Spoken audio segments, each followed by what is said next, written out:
আজি মই আলু পৰঠা অকমান বেলেগ ষ্টাইলত বনালো আসলতে কেতিয়াবা আটা মঠিবলৈ বহুত বেছি এলাহ লাগে তেতিয়া মই এনেদৰে বনাও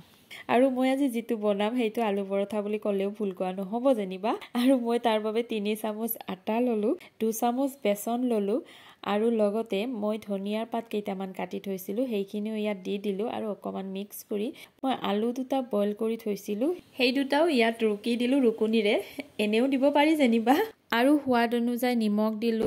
পৰিমাণ অনুযায়ী হালধি দিলো আৰু অকমান মিক্স কৰাৰ পিছত মই তাত আজওয়াইন কেইটামান হাতেৰে মোহাৰি দি দিলো আজওয়াইন দিলে ভাল লাগে আৰু লগতে জিৰা গুৰি অকমান দিলো আৰু ধনিয়াৰ গুৰি অকমান দিলো আৰু ইচ্ছা কৰিলে ইয়াত পিয়াজ জলকীয়া গোটেইবোৰ দিব পাৰি কিন্তু মই দিয়া নহল জেনিবা আৰু এতিয়া গোটেইখিনি ভালদৰে মিহলি কৰি মই পানীৰে এটা বেটাৰ বনাই ললো এয়া চাকচোন বেটাৰটো ঠিক এনেকুৱা হ'ব লাগিব তেতিয়া পিঠা কেইখন খাই ভাল লাগে মানে পৰঠাখন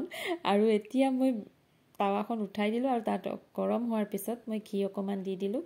আৰু এতিয়া মই বেটাৰখিনি ইয়াত দি দিম আৰু এনেদৰেই মই আজি পৰঠাখন বনালো খাবলৈ কিন্তু একদম আলুৰ পৰঠাৰ দৰেই লাগে এনেই সচৰাচৰ নৰমালি পৰঠা বনাবলৈ গলে আলুৰ পৰঠা বিশেষকৈ মানে বেলিবলৈ গলে আলুবোৰ সাইডেৰে ওলাই যায় বহুতখিনি অসুবিধা হয় আৰু সেই কাৰণে মই কেতিয়াবা আলু পৰঠা খাবলৈ মন গলে মই এনেদৰেই বনাও আৰু আপোনালোকেও এনেদৰে বনাইনে যদি বনাই কমেন্টত জনাব আৰু যদি বনোৱা নাই এবাৰ আপোনালোকে খাই চাব এনেদৰে বনাই আপোনালোকে একদম আলু পৰঠাৰ সোৱাদটোই পাব